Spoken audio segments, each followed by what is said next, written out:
আমরা নির্বাচন কমিশনের এই সিদ্ধান্তকে স্বাগত জানাচ্ছি। পশ্চিমবঙ্গের মানুষ বর্তমান সরকারকে বিসর্জন দেবার জন্য প্রস্তুত। এই প্রকৃত পরিবর্তনের মধ্যে দিয়ে ফল ঘোষণার ৪২ দিন পর থেকেই বিজেপির যে ঘোষিত সিদ্ধান্ত আছে, আমরা মানুষের সামনে যা বলেছি, সরকারি কর্মচারীদের সপ্তম পে কমিশনের হিসাবে ডিএ পাওয়ার জন্য যে প্রক্রিয়া সেটা শুরু হয়ে যাবে। মহিলাদের জন্য কেন্দ্রীয় সরকারের নির্দিষ্ট যে তহবিল রাখা আছে সেটা ডিস্ট্রিবিউশন শুরু। অন্নপূর্ণা লক্ষ্মী ভাণ্ডারের মধ্যে দিয়ে ৩,০০০ টাকা করে প্রতি মাসে আমাদের দেওয়ার যে কমিটমেন্ট সেটা থাকবে। পশ্চিমবঙ্গের মানুষ এবং পশ্চিমবঙ্গের আপামর জনসাধারণ যারা পরিস্থিতির বাধ্যবাধকতায় আজকে গিয়ে পরিযায়ী শ্রমিক হয়ে গেছেন, অন্তত তারা আগামী ১ বছরের মধ্যে পশ্চিমবঙ্গে নতুন কর্মসংস্থানের সুযোগ তৈরি হবে, তারা আসবেন। এবং আমাদের যে লক্ষ্য, পশ্চিমবঙ্গে ভারী শিল্পের জন্য বিনিয়োগ,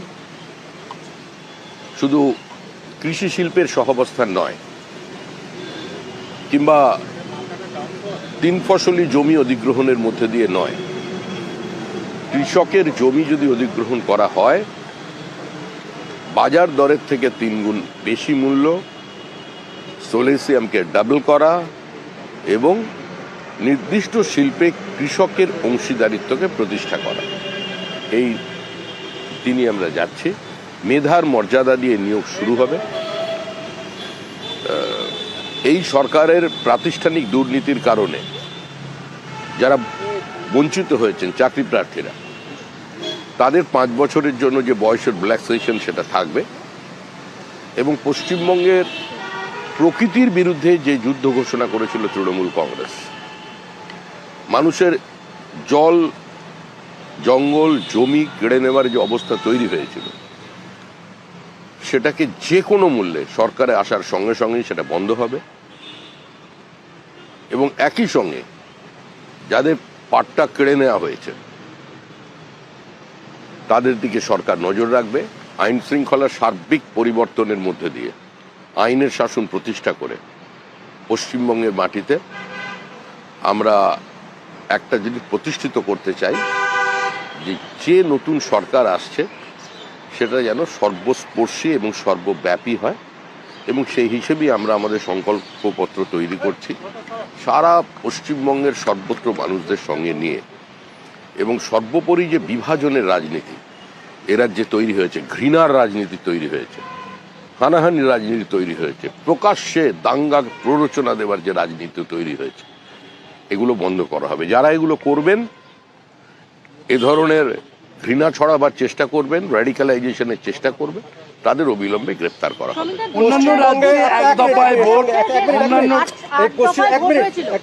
পশ্চিমবঙ্গে ৫ দফায় এবং ৭ দফায় ভোটের সাক্ষী ছিল পশ্চিমবঙ্গ। হ্যাঁ, গতবারে ৮ দফা হয়েছিল, এবারে ২ দফায়। গতবারে কিন্তু প্রচুর হিংসা হয়েছিল, তো এবারে আইন শৃঙ্খলা নিয়ে মানে এই যে হিংসা, এই ২ দফায় ভোটে আপনারা কি মনে করছেন? এই জায়গাটা খুব গুরুত্বপূর্ণ বিষয়। আমরা কি মনে করছি তার থেকে বড় কথা হলো নির্বাচন কমিশন কি মনে করছে। আমরা এখনো বলছি, এসআইআর প্রক্রিয়া চলাকালীন যে হিংসা আমরা দেখেছি, সরকারের অসহযোগিতা দেখেছি, আমাদের ফর্ম 7 জমা নেওয়ার পরেও যেগুলো এআরও এবং ইআরওরা সিস্টেমে আপলোড করেনি, পুলিশ বেআইনিভাবে আমাদের ফর্ম 7 যারা বাজেয়াপ্ত করেছে, এবং সর্বোপরি ফর্ম 7 আমরা জমা দেওয়ার পরেও এখনো আমরা যে জমা দিয়েছিলাম সেগুলোর শুনানি ছাড়া মাঝপথে হঠাৎ এসআইআর বন্ধ করে নির্বাচন করা যাবে না। এসআইআর প্রক্রিয়ার উপরে আমাদের নজর আছে। নো এসআইআর নো ভোট, আমাদের অতীতে যে স্ট্যান্ড ছিল সেটাই থাকবে। প্রথম দফায় উত্তরবঙ্গের যে আসনগুলি সেগুলিতে ভোট হওয়ার কথা, এবং দ্বিতীয় দফায় তুলনামূলক দক্ষিণবঙ্গে প্রথমটা ১৫২, দ্বিতীয়টা ১৪২ কেন্দ্রের ভোট। এই যে বিভাজন, এটা ঠিকঠাক? দুই দফায় এটা তো বিভাজনের রাজনীতি নয়। পশ্চিমবঙ্গে এখন সবকিছুতেই বিভাজন চলছে। এক দফায় ভোট হলে কিছু মানুষ আরো খুশি হতেন, দু দফায় করেছেন, আমরা স্বাগত জানাচ্ছি। অন্যান্য রাজ্যে এক দফায় ভোট, অন্যান্য রাজ্যে এক দফায় ভোট, শুধু পশ্চিমবঙ্গে এই যে 5 রাজ্য এর মধ্যে শুধুমাত্র পশ্চিমবঙ্গেই 2 দফায় ভোট করতে হচ্ছে। হরিয়ানায় নির্বাচন হলো, বিহারে নির্বাচন হলো, দিল্লিতে নির্বাচন হলো। নির্বাচনের পরে জেসিবি মেশিন দিয়ে পরাজিত প্রার্থীর বাড়ি কেউ গুড়িয়ে দিয়েছে? কোনো মৃত্যুর সংবাদ আছে? কোনো বোমাবাজি হয়েছে? মাথা ন্যাড়া করে বাড়িতে ঢোকানো হয়েছে? জরিমানা দিয়ে বাড়ি ফিরতে হয়েছে? অটো চালক, টোটো চালকের রুট বন্ধ করে দেওয়া হয়েছে? বাসের কন্ডাক্টরকে বাস থেকে নামিয়ে দেওয়া হয়েছে? দোকান বন্ধ করে দেওয়া হয়েছে? থুতু ফেলে সেটা তাকে দিয়ে চাটানো হয়েছে? এই ঘটনা কোথাও ঘটেছে? কোনো জায়গায় মৃত্যুর খবর আছে? গণধর্ষণের খবর আছে ভোটকে কেন্দ্র করে? সুতরাং এটা পশ্চিমবঙ্গের ক্ষেত্রেও একটা লজ্জার বিষয় যে সব রাজ্যে এক দফা, আমাদের এখানে 2 দফা।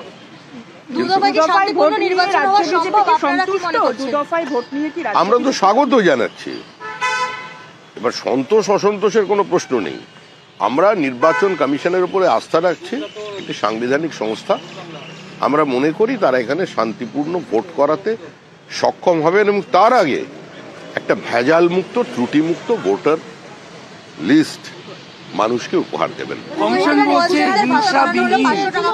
আরোহিত এবং মুসলিমদের ভোটটা 500 টাকা করে বাড়ানো হলো। বিজেপি চেয়েছিল 8 দফায় ভোট করতে, তৃণমূল বলছে যে তাহলে এবার 2 দফায় ভোট বিজেপি নির্বাচন কমিশন। তৃণমূল কি বলছে, তৃণমূল কি না বলছে এটা নিয়ে আর মানুষ চিন্তা করছে না। তৃণমূল অনেক কথা বলেছে, 15 বছর ধরে অনেক কথা বলেছে। এবারে তো একটু চুপ করুক। আমরা কোনো সময়ই বলছি না মানে সেলোটেপ আটকে নেবার জন্য, কিন্তু আমার মনে হচ্ছে মানুষই আটকে দেবে। পুরোহিত এবং মুসলিমদের 500 টাকা করে ভাতা বাড়ানো হলো, ভোটের আগে ঘুমি 2000 করে হয়ে গেল। আমি এ নিয়ে কোনো মন্তব্য করতে চাই না। 500 টাকা বাড়াতে পারেন, 1000 টাকা বাড়াতে পারেন, 3000 টাকা বাড়াতে পারেন। যারা ভাতা নেবেন তারা এটা জানেন এই ভাতাটা তাদেরই টাকা। এই ভাতা দিয়ে আপনি মনে করছেন নির্বাচনী বৈতরণী পার করবেন? এটা সম্ভব নয়। দেখুন, পশ্চিমবঙ্গে প্রবল হিংসার পরেও, নির্বাচনের পরে বিডিওকে দিয়ে ভোট লুটেও পরেও, মানবরূপী এক অসুরকে দিয়ে নির্বাচন পরিচালনা করার পরেও পঞ্চায়েত নির্বাচনে আমরা 11,000-এর বেশি আসনে জয়ী হয়েছি। অনেক জায়গায় আমরা পঞ্চায়েত তৈরি করেছি। তাহলে কি যে মহিলারা ওখানে ভোট দিয়েছিলেন তারা লক্ষ্মীর ভাণ্ডারের টাকা পাননি? তারা ওখানকার বাচ্চা মেয়েরা সাইকেল পাননি বা কন্যাশ্রী পাননি? পেয়েছেন তো। এভাবে মানুষকে অপমান করবার কোনো অধিকার নেই। এই বিতর্ক থেকে মানুষের দূরে থাকা। এমসিসি লাগু হওয়ার 45 মিনিট আগে, এমসিসি লাগু হওয়ার ঠিক 45 মিনিট আগে মমতা বন্দ্যোপাধ্যায় তার এক্স হ্যান্ডেলে পোস্ট করে জানিয়েছেন 2009 অর্থাৎ 2009 সালের রোপা অনুযায়ী ডিএ এরিয়ার এবার পাওয়া শুরু হবে মার্চ মাস থেকে। এটা জানালেন রাজ্যের মুখ্যমন্ত্রী। সরকারি কর্মচারীরা তৃণমূল কংগ্রেসকে চেনেন, মুখ্যমন্ত্রীকেও চেনেন। উনি 45 মিনিট আগে জানিয়েছেন। আর ওদের কাছে রাজনীতিতে তো খেলা। ঠিক 90 মিনিট হওয়ার আগে, মানে ঠিক 2 মিনিট আগে এই মানুষরাই তৃণমূল কংগ্রেসের জালে বল ঢুকিয়ে দেবে। না, এটাতে এই যে এটা ঘোষণা করলেন, বলছে মাস্টার স্ট্রোক বিরোধীরা বলছে পুঞ্জীবিত ক্ষোভ এড়াতেই কি এই ধরনের এটা কি কোনো? আর সমস্ত ভাবাভাবির দিন শেষ। মানুষ নতুন সরকার মে মাসের 2য় সপ্তাহে দেখতে পাবে। রাইটার্স বিল্ডিং থেকে আমরা সরকার পরিচালনা করবো। মুখ্যমন্ত্রী উদ্যোগটাকে নিয়ে কি বলবেন? বলছি মুখ্যমন্ত্রী এই স্ট্রোকটাকে নিয়ে কি বলবেন যে হঠাৎ করে আজকে এই যে আজই এতগুলো ঘোষণা, আজ সকাল থেকে সকলে জানতো, কমিশন কি ডিক্লেয়ার করেছিল, আজই ভোট ডিক্লেয়ার। বিষয়টা হচ্ছে অনেকেই ভালো স্ট্রোক নেন, কিন্তু সরাসরি যদি পয়েন্ট কিংবা গালিতে ওই ফিল্ডার দাঁড়িয়ে থাকে কি হবে? এসব দিয়ে আর নির্বাচন হবে না। বিভাজনের রাজনীতি দিয়ে, হিংসা দিয়ে, সরাসরি একটা সম্প্রদায়কে অন্য সম্প্রদায়ের দিকে লেলিয়ে দিয়ে কিছু একটা সম্প্রদায়কে দিয়ে আরেকটা সম্প্রদায়কে ধ্বংস করার হুমকি দিয়ে 1 মিনিটে খতম করে দেওয়ার হুমকি দিয়ে যারা নির্বাচন করতে চলেছেন, মানুষ 1 সেকেন্ডে বোতাম টিপে তাদের বিসর্জন শেষ দেবে। প্রশ্ন, কমিশন বলছে যে তারা সকলের কথা বিবেচনা করে তারা মনে করেছেন 2 দফাতে ভোট করাই ভালো, ক্রমশ এই দফাগুলো কমিয়ে আনলেই সকলের সুবিধা, এবং ভয়মুক্ত ভোট করতে তারা আশ্বাস দিচ্ছেন পক্ষপাতহীন ভয়মুক্ত ভোট হবে, এটা কমিশন আশ্বাস দিচ্ছে।